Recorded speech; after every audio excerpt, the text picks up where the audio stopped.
C'est pour ça qu'il n'est pas possible. Alors écoute-moi bien. Il n'est pas possible que tu discutes de Dieu avec tout le monde. Et Dieu l'avait déjà réglé depuis le commencement. Il a dit à Noé, Noé, tu vois dans l'arche là, petit, ne fais pas entrer les hybrides.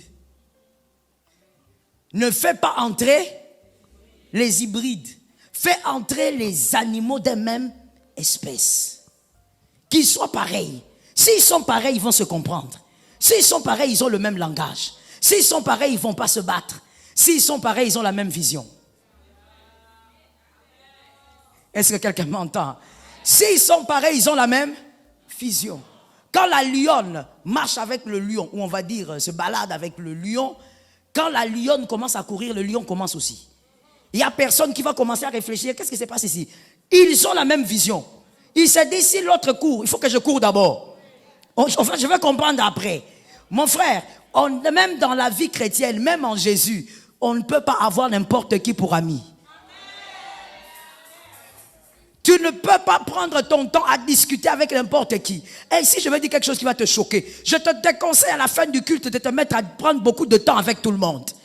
Parce que même quand nous venons à l'église, mon frère, ici tout le monde doit y venir. Car c'est le lieu où les âmes doivent être gagnées. Mais écoute-moi bien, tes discussions à toi, tu dois choisir quelqu'un de ton espèce.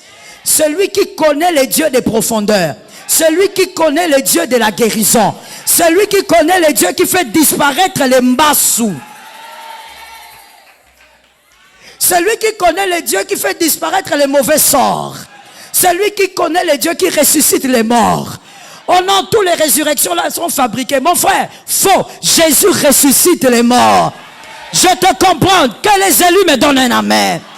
Tu es abîmé au niveau de ta tête, je te comprends. Jésus ressuscite les morts. Jésus fait sortir les morts de la tombe. Oui. Celui qui n'est jamais allé profond comme ça ne croira pas en ce que tu dis. Alors on est en Christ, mais attention, c'est comme si on n'a pas le même Dieu. Ne passe pas ton temps avec quelqu'un comme ça. Tu es là avec ton bébé, le bébé a une maladie incurable. Tu dis, il va guérir. Je crois que Dieu va guérir. Tu vois comment tu vas détruire la vie de l'enfant. Tu vois, amène l'enfant là-bas qu'on lui fasse des opérations. Mon frère, laisse-moi te dire quelque chose. Sans vouloir dénigrer la science, car la science vient de Dieu. Mais écoute-moi bien, il y a aussi des corps qui quittent l'Europe. Il y a des corps dans des caisses qui quittent les États-Unis. Il y a des corps dans des caisses c'est cercueils, qui quittent la Chine et partout. Dieu n'est pas le Dieu d'un lieu. Dieu, il est le Dieu d'une foi. Ça tombe sur les hommes intelligents.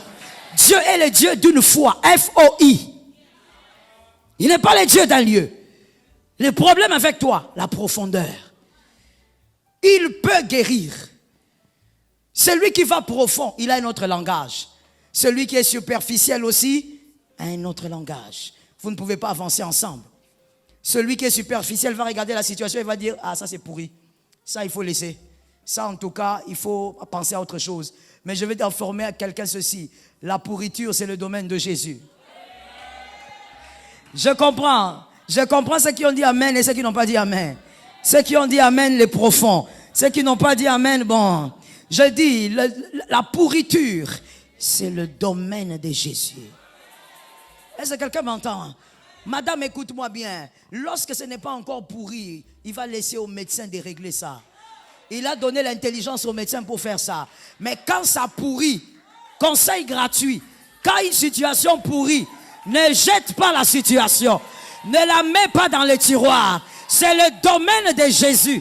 C'est là maintenant que lui arrive. Les hommes profonds ont compris, ont dit amen. C'est le domaine de Jésus. Comment est-ce qu'on saura que ton couple est extraordinaire? Si la situation ne pourrit pas, qu'elle pourrisse, que Jésus agisse. Que nous tous, nous disions, non, ça.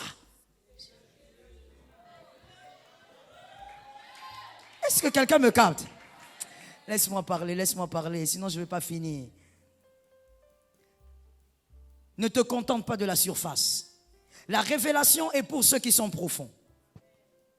Ceux qui cherchent à comprendre. Il est le Dieu de miracles. Je veux comprendre comment il est le Dieu de miracles.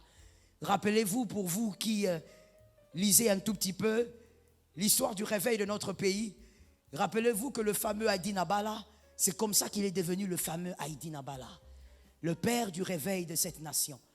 Il est devenu comme ça parce que, étudiant dans une école catholique, on enseignait et l'enseignant a commis l'erreur ou le bonheur de citer un verset. Voici les miracles qui accompagneront. Alors Louis, dans sa jeunesse, il regarde, il dit, mais pourquoi nous on ne vit pas ça ici? Pourquoi? On a dit, ça accompagne, non? Dans un esprit d'enfant, il dit, mais on a dit, ça doit accompagner, pourquoi on ne vit pas ça ici? Il a commis l'erreur ou le bonheur d'aller le demander à un prêtre. Et le prêtre se fâcha. Il se retourne, il dit, non, je dois chercher. Je dois chercher. Il est allé chercher. Il est allé dans une grotte. Il s'est enfermé là. Il a dit jusqu'à ce que je trouve. Comme Marie ce jour-là, on lui dit, il n'y a pas de corps, mais Marie ne part pas. Elle a dit, je reste là jusqu'à ce qu'on me donne ce corps-là. Il est aussi allé, il s'est enfermé et il est devenu l'homme de réveil que nous connaissons. Celui qui ne cherche pas ne trouve pas. Ça tombe sur ta maison. Cette semaine, tu refuses d'être superficiel. Lorsque tu pries, sois profond. Lorsque tu jeûnes, sois profond. Donne-moi un amen d'un élu qui comprend.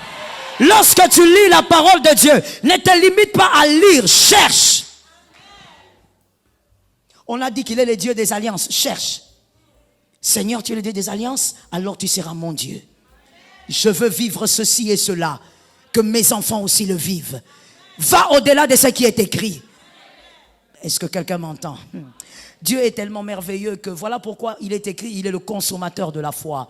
Tu sais, la parole de Dieu, c'est Dieu lui-même. Mais celui qui va au-delà, Dieu le suit. That is just wonderful. Celui qui va au-delà, Dieu le suit. Il est écrit qu'il guérit. Il est écrit qu'il délivre. Mais il n'est pas écrit qu'il est capable de remplacer un membre amputé. Mais celui qui va avec lui dans ce domaine-là, le vit. Aïe, aïe, aïe, aïe, aïe, aïe. Il y a un homme que j'ai du mal à lire. À chaque fois que je le lis, je ferme le livre, je dis, c'est trop, j'en peux plus. Un homme de miracle. Il a déjà prié pour un homme qui n'avait pas de jambe. La jambe est sortie. Hein, je te comprends. C'est que tu n'as pas vu. Il y a des gens qui vivent ça comme leur quotidien. Que c'est triste de contempler un Dieu au loin qui peut aussi être ton Dieu. Toi, tu te limites à dire, il protège ma maison, il protège mon lit. Tu te limites à la protection pendant que les autres voient Dieu. Est-ce que quelqu'un m'entend? Ce monsieur-là, il entre dans un... Je ne sais même pas pourquoi, je n'ai pas noté certains témoignages de son livre. Il entre dans une boutique à chaussures. Il était entré pour lui, hein. Il va acheter sa chaussure. Et puis, il voit un monsieur qui entre aussi. Et il était amputé d'en bas. Donc, il n'avait pas le pied. Il y avait la jambe, mais pas le pied. Il n'avait qu'un seul pied et une seule jambe. Il s'avance et il regarde. Il commence à contempler le gars. Le gars, il va, il choisit une chaussure. Mais il est obligé de prendre toujours une paire. Parce qu'on n'achète pas un seul pied. Il achète une paire de chaussures. Alors, le fameux miraculeux, le pasteur prodigieux là, il le regarde. Et puis il s'approche de lui. C'était tellement simple pour lui. Le Dieu que tu adoptes devient ton Dieu. Je vous dis. Des fois quand tu lis des gens comme ça, moi je ne sais pas comment tu fais pour dormir toute la nuit. Tu te dis non, on connaît le même Dieu ou on n'a pas le même Dieu. Le gars il vient, il dit bonjour, il dit bonjour. Il dit, vous voulez acheter une chaussure? Il dit, oui, oui. Il dit, moi aussi, je suis là pour une chaussure. C'est quoi votre pointure? Il dit, moi, c'est du 42. Ah, d'accord. Moi aussi, je voulais acheter cette chaussure-là. Mais vous avez choisi quelle chaussure? Il parle à celui qui n'a pas un pied. Et celui-là lui dit, moi, j'ai choisi celle-là. Il dit, ah, d'accord. Vous prenez les deux. Il dit, bon, je suis obligé. Je dois prendre la paire. Vous voyez, on ne peut pas me vendre un pied. Il dit, oui, oui, je comprends. Alors, il dit, mettez-vous. Alors, le monsieur qui veut acheter la chaussure, qui n'a qu'un seul pied, il ne comprend pas. Il dit, mais toi, tu es client comme moi. Tu me demandes de me mettre pourquoi? Il dit, mettez-vous. Écoute, le Dieu qui agit comme un oncle chez toi, il est l'ami de certaines personnes. Cet amen, moi-même, je le prends, je l'avale, je le porte. Choquant des choquants. Choquant de ces choquants. Le gars, il le fait asseoir, il dit, asseyez-vous, monsieur. Il se met. Alors il dit, lui, le pasteur, il s'incline. Il prend la chaussure, là où il n'y a pas de pied. Il le regarde, il dit, tu connais Jésus? Alors le monsieur qui dit, bon, j'entends parler un peu partout. Il dit, ah d'accord, tu l'as reçu? Il dit, non, moi je ne crois pas, moi je suis athée, je crois que Dieu n'existe pas. Il dit, ah d'accord, ok, mais tu vois, moi je crois que Jésus là, il existe. Donnez-moi un peu votre jambe. Alors le gars qui dit, tu veux te moquer de moi? Tu vois pas qu'il manque le pied là? Tu blagues avec moi? Écoutez, arrêtez ça, hein? Ne vous moquez pas de moi comme ça, vous ne voyez pas qu'il manque un pied? Alors le pasteur qui dit, oh écoutez, arrêtez un peu de faire des caprices. Donnez-moi d'abord votre jambe. Vous voulez porter, non, la chaussure? Alors donnez.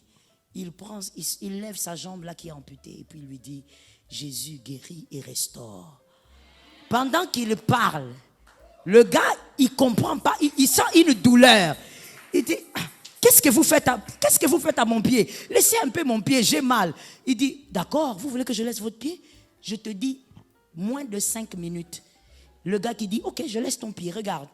Il regarde, il y a un pied. Je parle du Dieu des miracles. Je parle du Dieu des miracles. Jésus n'est pas un homme. Ah, Jésus n'est pas ton grand-père. Jésus ne guérit pas seulement du palu. Là où tu vas, Jésus te suit. Tu sais, il y a des gens qui vivent Dieu dans une dimension où, quand tu lui parles de ta vie, il va se demander, est-ce que tu as reçu le même Dieu que lui? Parce que tu es trop loin du Dieu véritable. La différence, la profondeur. Tu aimes trop TikTok. Tu aimes trop la distraction. Tu aimes trop les Congosa, songi. Tu aimes trop les choses qui ne t'apportent rien. Tu aimes trop le sommeil. La profondeur, c'est chercher ce qu'on a entendu. On a entendu que le tombeau est vide. Marie est allée quand même chercher le corps. Tu cherches, Jésus te parlera lui-même. Et je t'assure, moi ce monsieur-là, j'arrive pas à le lire. Mon mari m'a acheté une série de 5 livres. J'ai lu premier, deuxième, j'ai laissé. Je mets ça là. À chaque fois que je regarde, quand je suis en panne de foi, je lis et puis je ferme. Au lieu que ça m'encourage, ça me fait encore tomber. Tu te poses la question, quel Dieu toi tu as choisi? Un homme bizarre. Un homme qui entre dans un métro, il se met là parce qu'il va quelque part. Il se met là avec son journal, il lit. À un moment donné, il regarde. Et puis, lui, il raconte même que lui n'entendait pas beaucoup le Saint-Esprit lui parler de manière claire. Non. Lui, c'est la foi. C'est pourquoi je te disais, tu vas, Jésus te suit. En ce qui concerne la foi, tu vas, Jésus te suivra là. Il regarde dans le métro, il dit, mais est-ce que toutes ces personnes ici, elles sont en train d'aller je ne sais pas où? Est-ce qu'elles ont donné leur vie à Jésus? Il regarde, il dit non. J'ai l'impression que ces gens ici, et à l'époque, il avait déjà plus de 50 ans. Toi, tu dis que tu es jeune. L'onction, c'est sur les jeunes maintenant. Regarde comment, où est l'onction? Seulement, voilà ton onction. L'onction pour parler seulement en langue, des langues bizarres, sans résultat. Il y a des gens qui vivent l'onction. Va profond, c'est possible avec Dieu. Il se tient debout dans le métro. Vous savez, chacun est concentré à sa chose. Personne ne s'occupe de lui. Un vieux de plus de 50 ans, bon, personne ne s'occupe. Il se lève et puis il fait une prière sans crier, courte. Il dit, Jésus, que dans ce métro, à partir de là, jusqu'ici, toutes ces 30 personnes, ceux qui ne t'ont jamais reçu, Seigneur, rencontre-les aussi. Et puis il se rassoit. 2 minutes après, tout le monde commence à pleurer. Dans le métro, tout le monde commence à pleurer. Sans prédicateur. Et il entend les gens en train de dire, pardon pour mes péchés, pardon. Les gens ont commencé à faire la prière de repentance seuls. Et lui, dans le coin, il reste avec le journal. Il ne se lève pas comme toi, un vrai Quinois, pour dire, Boyo Kinzambi. Si c'était toi, il faut que tout le monde sache que c'est toi. Il est resté là avec son journal en train de lire et il a dit, oh, gloire à Jésus, Seigneur. Ils ont commencé, gloire à Jésus. Il vivait ça continuellement. Mais le Dieu qu'il a reçu, c'est non mon Dieu, c'est ton Dieu. La seule différence, c'est quelqu'un qui a entendu ce que moi et toi on a entendu, Mais il a refusé de rester là. Il a dit, je dois chercher.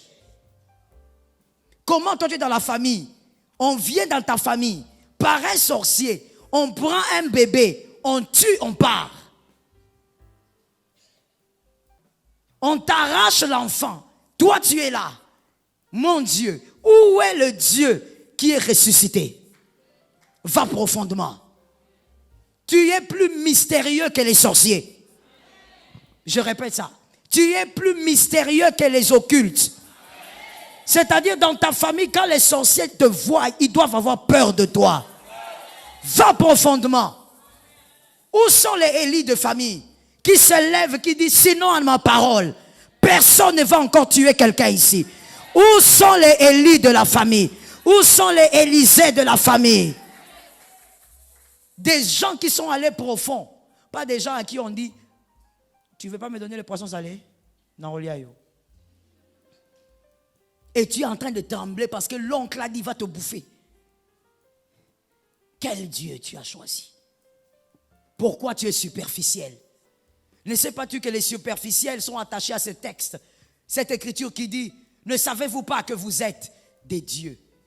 Mais comment ça se fait que vous mourrez comme... Comment ça? Comment vous mourrez comme ça, facilement comme ça, alors que vous êtes des dieux? Vous ne devriez pas être comme ça. Comment? C'est pourquoi moi je t'ai toujours dit, et là je te répète encore la phrase, celui qui va profond ne peut pas discuter avec celui qui est superficiel. Souvent quand je le dis, des fois je vois le visage de mes fils, c'est comme si ils disent, ah, maman, moi j'ai souvent dit, c'est pas normal d'être malade. C'est pas normal. La maladie n'est pas une bénédiction. La maladie ne vient pas de Dieu. Ah non, je ne peux pas être là au mal au dos, au mal aux pieds, mal aux cheveux, mal à la moelle épinière. Non, je refuse ça et je vis le Dieu qui donne la santé. Ah, je comprends que ton amen soit façon. Yes, c'est ça, le Dieu que j'ai rencontré. Si tu ne le connais pas, tu ne peux pas comprendre. Oui, moi je crois qu'on peut faire des années sans tomber malade. Ma soeur, c'est en lisant ce mec-là, le gars là, qui me traumatise, hein? C'est en le lisant que j'ai dit, c'est fini, alliance avec Dieu. Je crois que je peux faire des années sans aller à l'hôpital. Je n'amène pas mes enfants là-bas. Pas parce que je dis non, fire, non, ils ne tombent pas malades. Je refuse ça. Quand ton fils aura la grippe, les miens n'en auront pas. Ça. Quand ton fils aura la grippe, les miens n'en auront pas. C'est question de profondeur avec un Dieu qui est profond. Comment Dieu, il peut te délivrer de la mort, mais il ne peut pas te donner une bonne santé? Ne vois-tu pas qu'au fait, tu considères Dieu comme un être léger? Dieu ne te donne pas ce que les hommes peuvent. Dieu te donne ce qu'aucun homme ne peut. Le problème, c'est que tu dois aller profond. Il est écrit, il guérit les malades. Moi, je mets la virgule. Il garde en bonne santé. Yes. Quand toi, tu es là comme ça, oh, j'ai mal à la tête, ma tête fait tomber. Qu'elle tombe. Nous refusons ça. Nous déclarons la vie. Nous déclarons la santé. Nous déclarons la paix dans le corps. Nous déclarons la tranquillité dans le corps. Même si ça commence, je dis, rentre d'où tu viens. Rentre d'où, même si tu viens d'un microbe, partez. D'où vous venez. C'est question de ce que tu comprends et comment tu es allé profond avec lui. Lorsque tu crois en une chose qu'il peut faire, Dieu ne te le refuse pas. Ça localise quelqu'un. La profondeur spirituelle crée des pionniers. La profondeur spirituelle crée des pionniers. Des pionniers. Voilà pourquoi il y a des gens, comme je le disais, que tu ne pourras jamais comprendre. Juge 4, 8 à 9. Juge 4, 21. Juge 4, 8 à 9. Juge 4, 21. Juge 4, 8 à 9. Barak lui dit, si tu viens avec moi, c'est un chef d'armée qui parle. Il parle à Déborah. Si tu viens avec moi, j'irai. Mais si tu ne viens pas avec moi, je n'irai pas. Un chef d'armée, il réclame la présence d'une femme juge. Qu'elle fasse quoi là-bas sur le champ de bataille? Écoutez la réponse de Déborah. Elle répondit, j'irai bien avec toi, mais tu n'auras point de gloire sur la voie où tu marches, car l'Éternel livrera Sisera entre les mains d'une femme. Et Déborah s'éleva et elle se rendit avec Barak à Kedesh. Le 21 raconte comment Jaël avait tué l'ennemi d'Israël de cette époque, une femme. Alors que Dieu avait donné la victoire à Barak. Barak, le chef d'armée. Barak ne voit pas, il est superficiel. Lève ta main droite et dis avec moi, Seigneur, délivre-moi du mal. Barak est superficiel, c'est un homme de guerre, alors il calcule les réalités sur terrain. Il dit, cette guerre ici, non, je ne peux pas aller. Déborah, toi comme tu es prophétesse, il faut d'abord que tu viennes avec nous. Peut-être que tu peux voir et ta présence peut nous protéger. Déborah lui dit, comme tu es superficiel, Dieu va donner la victoire à une femme. Jaël est devenue la pionnière des héroïnes. Une héroïne qui s'est créée parce que quelqu'un a été disqualifié. Ça tombe sur quelqu'un. Cette semaine, je n'ai pas envie de dire cette année, cette semaine, Pascal, il faudrait que ta profondeur te place quelque part là où certains vont se disqualifier. Tu vois ton manque de foi, ça te disqualifie trop. Comme tu es disqualifié, on va remplacer quelqu'un. Quelqu'un qui n'était même pas sur la liste. Mais Dieu va placer parce que cette personne croit en Dieu plus que toi. Tu es trop calculateur. Tu regardes trop la réalité. Frère, la réalité ne cache pas toujours tout. Cette femme a été l'héroïne que personne n'attendait. Que ta foi t'amène dans cette dimension.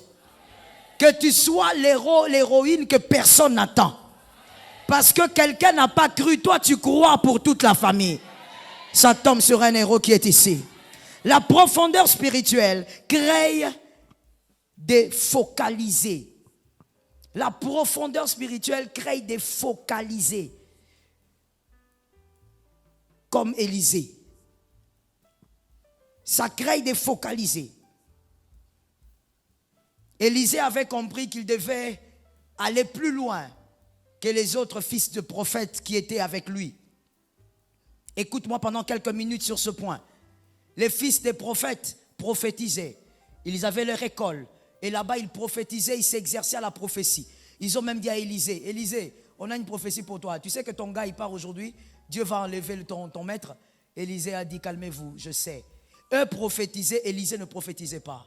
Il était seulement auprès d'un homme Élie compliqué, auprès de qui il versait l'eau quand il devait manger, quand il devait dormir, purifier ses pieds et ses mains. C'est tout. Il avait le don, mais il n'exerçait pas. Pourquoi? Parce que Élie ne voulait pas qu'il l'exerce. Élie voulait seulement qu'il le serve. Mais voici, cet homme, parce qu'il a fait ce que les autres fils des prophètes ne pouvaient pas faire, il a eu ce que les autres fils ne pouvaient pas avoir. Est-ce que quelqu'un m'entend bien? J'ai envie de dire à un jeune ici, écoute, toi qui penses que courir c'est arriver, courir c'est pas arriver. Marcher stablement, c'est ça arriver. Courir c'est pas arriver. Marcher stablement, c'est ça arriver. Courir c'est pas arriver. Les jeunes, vous avez quelque chose en vous qui vous pousse toujours à être pressé dans la vie. C'est que quelqu'un a eu après 5 ans, ne cherche pas à voir ça après 2 ans. Est-ce que quelqu'un m'entend bien? Élisée s'est focalisé sur ce qu'Élie voulait. La Bible dit, il a fait le double de tout ce que son père a fait. Toi, tu es trop agité. Tu n'auras que des choses médiocres. Ne t'agite pas. Focalise-toi. La profondeur crée des focalisés. Et vous savez, un focalisé comme Élisée, il n'a pas le temps de regarder qu'est-ce que les autres font et qu'est-ce qu'ils ne font pas. Un focalisé, il se focalise sur la profondeur, les révélations de sa vie. Il se focalise sur Dieu. C'est quelqu'un qui n'a pas de jalousie. Un focalisé n'a pas de jalousie parce qu'il n'a pas les yeux sur la vie des autres. Il est focalisé sur sa vie. Un focalisé n'est pas envieux. Il n'a pas le temps de regarder la vie de quelqu'un. Tu achètes la voiture, il ne sait pas. Tu habites au coin, il ne sait pas. Tu as déménagé, il ne sait pas. Il est focalisé sur la profondeur de Dieu et de sa vie.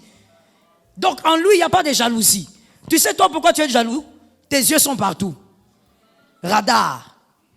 Tout ça parce que tu n'es pas profond avec Dieu. Parce que si tu es profonde avec Dieu, même le Saint-Esprit te dira, arrête de t'occuper de la vie d'autrui. Est-ce que quelqu'un m'entend bien? Oh, que Dieu nous donne la victoire. Écoute-moi bien, s'il te plaît.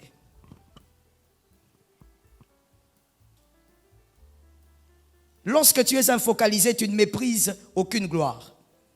Tu ne méprises aucune réussite. Celui qui réussit, tu considères que c'est Dieu qui a fait grâce. Tu ne méprises personne parce que tu es focalisé sur la profondeur que tu dois vivre avec le Christ. Un focalisé sait aussi ceci, et c'est très important. Merci de l'écrire. La bénédiction ne vient pas de la terre. Un focalisé, comme il est profond avec Dieu, il sait que la bénédiction ne vient pas de la terre. La bénédiction vient du ciel. Deutéronome 28:8, que ça tombe sur nous. Jean 3, 27. Deutéronome 28:8, Jean 3, 27. Deutéronome 28:8, ça tombe sur nos maisons. L'Éternel ordonnera à la bénédiction d'être avec toi, dans tes greniers et dans toutes tes entreprises, localisables et localisées. Il te bénira dans le pays que l'Éternel, ton Dieu, te donne. Je reçois le double. L'Éternel ordonnera. À quoi? Tu n'es pas béni parce que tu travailles. Je te réchoque. Tu n'es pas béni parce que tu travailles. Voilà pourquoi beaucoup travaillent mais ne sont pas bénis. Ils n'arrivent même pas à acheter un terrain de, je ne sais pas, 6 sur 8. Mais ils travaillent. Il sort le matin, 4 heures. Il revient à la maison, 23 heures, minuit, les embouteillages. Il travaille beaucoup, mais aucun résultat. Il travaille beaucoup, mais il n'arrive même pas à acheter une télé. Le travail n'est pas la bénédiction. Le travail n'est pas la bénédiction. La bénédiction vient de l'Éternel. Tu reçois le travail, oui, mais jusque-là, tu n'es pas encore béni. Ainsi, arrête ton orgueil. Ce que tu as, ce n'est pas l'objet de l'orgueil. Tu n'es pas encore béni, mon frère. Calme-toi. Est-ce que tu me donnes un amen normal? Donne-moi un amen parce que tu dois guérir en même temps. Avoir un travail, ce n'est pas encore la bénédiction. C'est Dieu qui ordonne à la bénédiction de se placer sur tes travails. Là où tu vas, tu travailles, la faveur augmente. La visibilité se crée. Vous avez le même diplôme, mais on te cherche toi. Vous parlez de la même manière, mais c'est toi qu'on localise. Il a ordonné que la bénédiction s'attache à toi. Celui qui est focalisé dans les profondeurs avec Dieu, il sait qu'on n'a pas besoin de jalouser quelqu'un à cause de ce qu'il a. C'est le ciel qui a libéré. Si le ciel ne bénit pas un homme, il ne sera pas béni. Est-ce que quelqu'un a compris que quand tu combats celui qui est béni, tu combats Dieu? C'est lui qui a ordonné. Non, comment seulement elle vient d'arriver, seulement maintenant, et puis elle est promue. Il a ordonné à la bénédiction. Je vais même te choquer. Je te réchoque encore. Je vais te dire. Non, certainement qu'elle a eu à sortir avec des chefs. Tu sais combien de femmes sont sorties avec des chefs? On les a tournés en bourrique. On les a damés.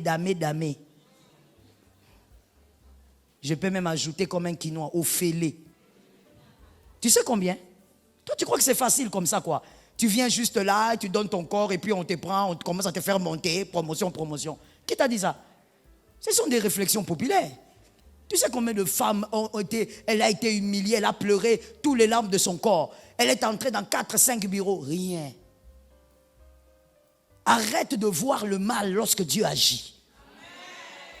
Ton amen est un peu bizarre. Arrête d'attribuer au diable l'œuvre du Saint-Esprit. Dieu bénit. Et quand Dieu veut choquer les gens dans la bénédiction, tu arrives après une semaine, Dieu te fait monter. 2 semaines, il te fait monter. 3 mois, il te fait monter. Et 1 année, tu arrives au sommet. On te demande qui a pistonné celui-ci. C'est Dieu qui l'a pistonné. C'est Dieu qui est son piston.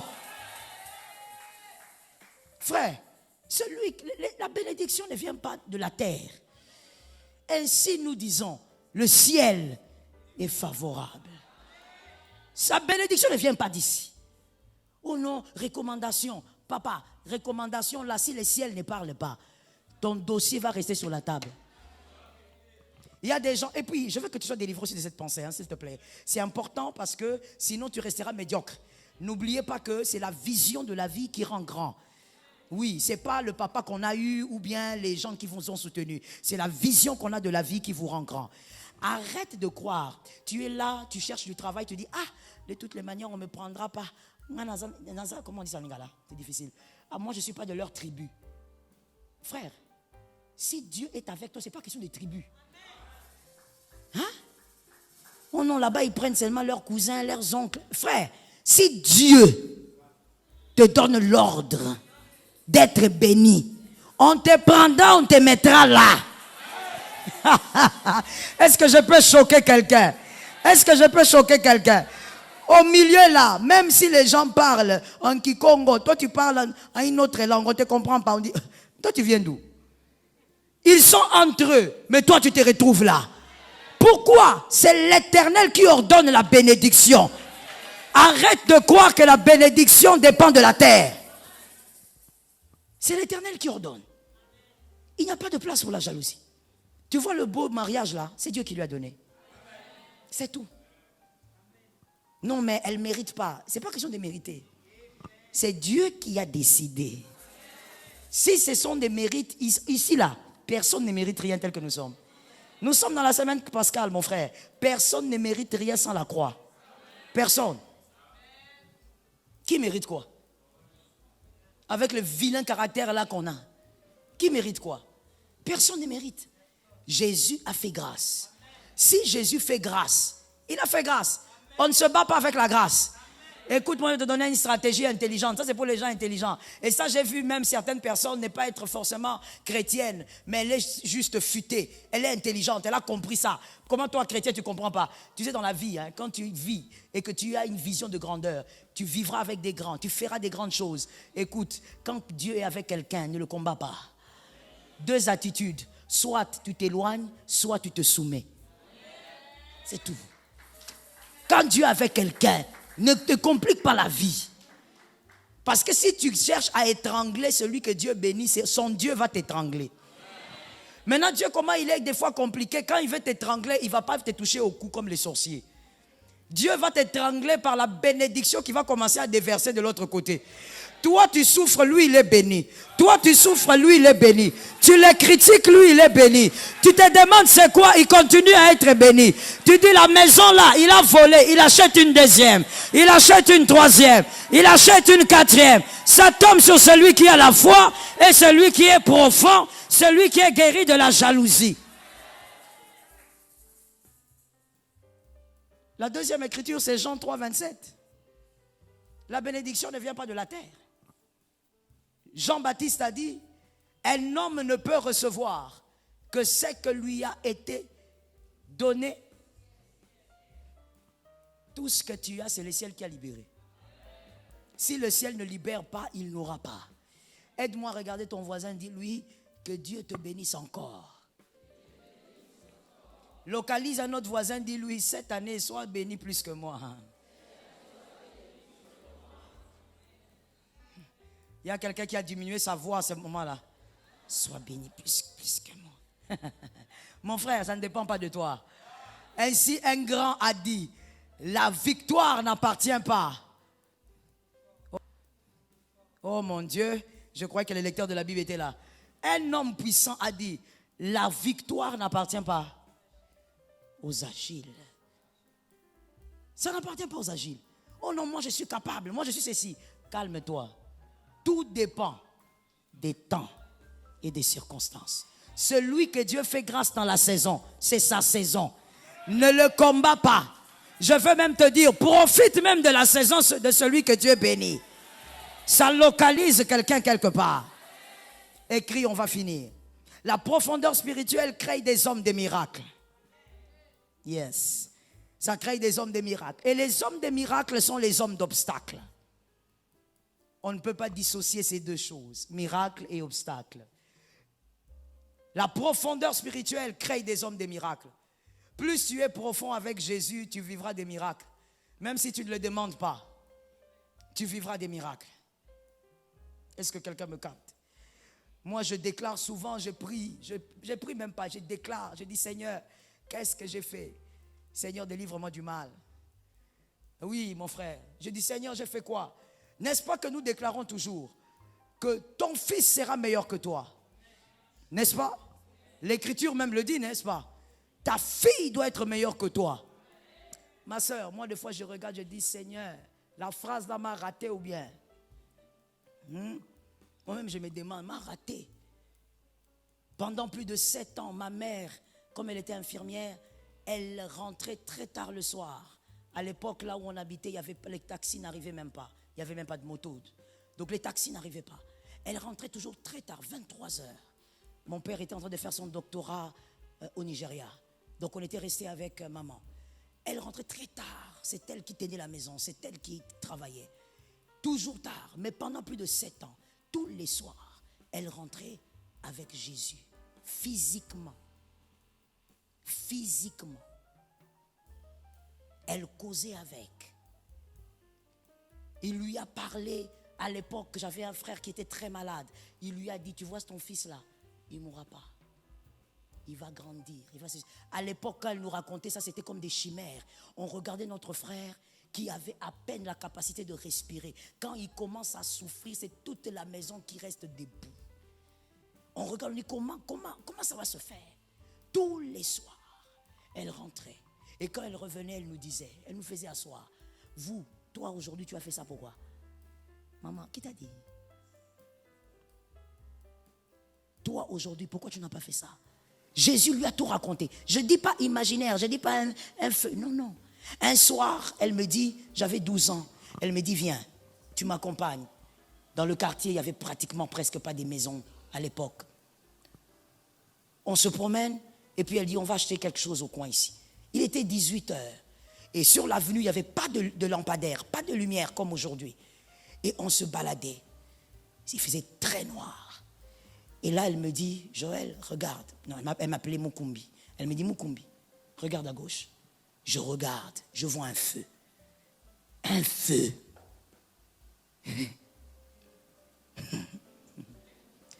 J'avais 12 ans. Je vois un feu. Je dis, buisson ardent ou bien? Je dis, buisson ardent. Le feu là marchait au-dessus des herbes. Oui. Et ça brûlait rien. Et elle marchait. Elle m'a dit, tu as vu? J'ai dit, oui, j'ai vu, maman. Mais non plus, j'ai dit, j'ai vu, j'ai mes cols. J'ai dit, oui, j'ai vu. Elle me dit, oh, il ne faut pas avoir peur. Tu vois le feu là? Elle me cite le nom d'un monsieur qui était un grand sorcier. Elle me dit, c'est lui. Oui, il me dit, c'est lui. Par exemple, elle me dit, c'est Ludovic. C'est pour éviter Jean-Luc. C'est pour éviter. Ce nom-là va me créer des problèmes. On va croire que j'ai le même problème avec un Jean-Luc. Alors, elle me dit, c'est Ludovic. J'ai dit, hein? Le papa là, il dit, oui, le grand sorcier là. Il ne faut pas avoir peur, marche. Il est venu pour nous combattre, mais il ne va rien faire, marche. Pendant que nous marchons, je t'ai dit, le noir, ce qu'on appelle l'obscurité de la campagne là, le feu là est en train de bouger, en train de marcher. Moi, j'ai dit, mais maman, comment il est un feu? Elle me dit, oui, c'est la sorcellerie. Regarde comment ça fait, c'est la sorcellerie. On y va, nous on va à la maison. On est arrivé à un endroit où on devait acheter ce qu'on devait acheter. J'ai dit, maman, n'achetons plus. Elle m'a dit, achète. Toi, tu ne sais pas que quand tu te promènes la journée, tout ça existe déjà. Achète. Moi, j'ai dit, Nzamba Lola. Mexico is closer than you think. Fast and secure money transfers to Latin America. Achète. Moi, j'ai dit, Nzamba Lola. Elle a acheté. Tu sais, moi, mon cœur était seulement à la maison. On est rentré. Le feu là nous suivait. Après à quelques pas de l'entrée de la parcelle, elle s'arrête. Elle dit, et elle parle. C'est pourquoi je te dis toujours, tout écoute. Surtout les esprits impurs. Ils ont des oreilles. Elle regarde, elle parle, elle donne l'ordre en Swahili. Elle dit, maintenant ça suffit. Tu as fait ce que tu avais fait. Ici là, c'est chez moi. Tu t'arrêtes là-bas. D'ailleurs, tourne-toi, va-t'en. Je vois le feu commencer à faire demi-tour. Je regarde. Je dis, Nzamba Lola. Je rentre à la maison. Cette nuit-là, je n'ai pas dormi. Mon frère, tu vois, j'avais 12 ans, je n'ai pas oublié. Traumatisé toute la nuit. Ça dépasse tous les cauchemars. Je dis, mais pourquoi ma maman fait ça? Et la journée, quand je me réveille, elle s'apprête pour partir au travail. Je dis, maman, pourquoi tu m'as fait ça? Je n'ai pas dormi. Elle m'a dit, tu vas encore voir d'autres choses. Tu comprendras un jour. J'ai dit, ah! Ma soeur, maintenant, moi, je me suis demandé, la phrase là, tu seras meilleure que ta maman, m'a raté. Pour y soit bimela yo. 14 jours de jeûne, 15 jours, alors que ma mère faisait ça simplement. Et physiquement, je dis bien. La profondeur, ça dépend de ce que toi tu recherches. Est-ce que quelqu'un m'entend bien? Ce que tu ne recherches pas ne viendra pas. C'est ce que j'ai appris. Ce que tu ne recherches pas, ce qui n'est pas l'objet de tes recherches, ne viendra pas vers toi. Tu vivras le miracle seulement si tu décides d'être un homme de profondeur. Localise-moi quelqu'un, dis-lui. La profondeur égale à obstacle. Tout homme de miracle est un homme d'obstacle. Il y aura toujours des obstacles qui se tiendront devant toi si tu es un homme de miracle. Plus tu vas profondément avec Dieu, Dieu va placer les obstacles pour que le miracle se manifeste. Il n'y a pas miracle sans impossibilité. C'est ce que veut dire le mot miracle, le surnaturel. Il n'y a pas de surnaturel sans obstacle.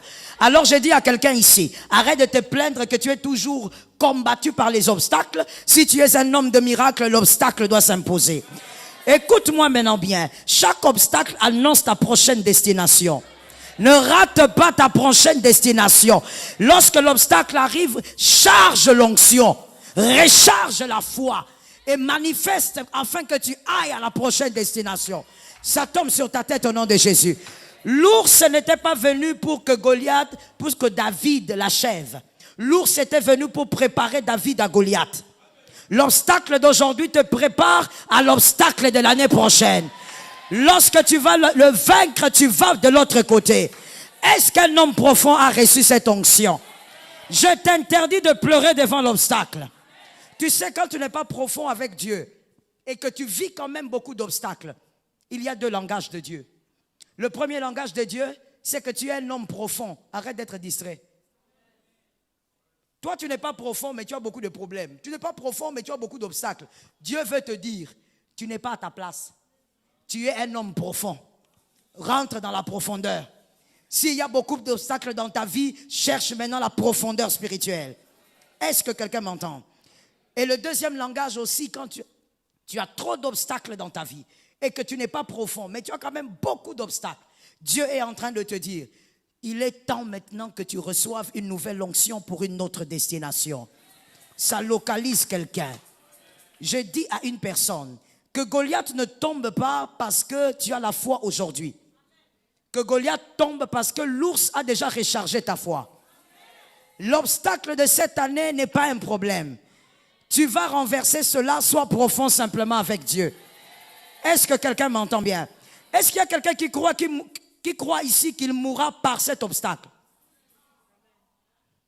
Je réponds à la question. Il y a quelqu'un qui croit qu'il va mourir à cause de cet obstacle. Il y a quelqu'un qui croit qu'il va mourir à cause de cette maladie. Il y a quelqu'un qui croit qu'il va mourir à cause de ce sorcier-là. Il y a quelqu'un qui croit qu'il va mourir à cause de cet enchantement-là. Est-ce qu'il y a quelqu'un qui croit qu'il va mourir parce que le problème est trop grave? Alors si tu n'es pas là, gloire à Dieu. Tu crois que l'Éternel est avec toi. La gloire de Dieu est avec toi. L'Éternel t'amènera à vaincre les obstacles. Que cette année, on t'appelle celle qui a vu la main de Dieu. Celui qui a vu la main de Dieu. Est-ce qu'on peut t'appeler aussi l'homme du miracle? Est-ce qu'on peut t'appeler la femme du miracle? Jésus n'est pas dans la tombe, tu dois vivre les miracles.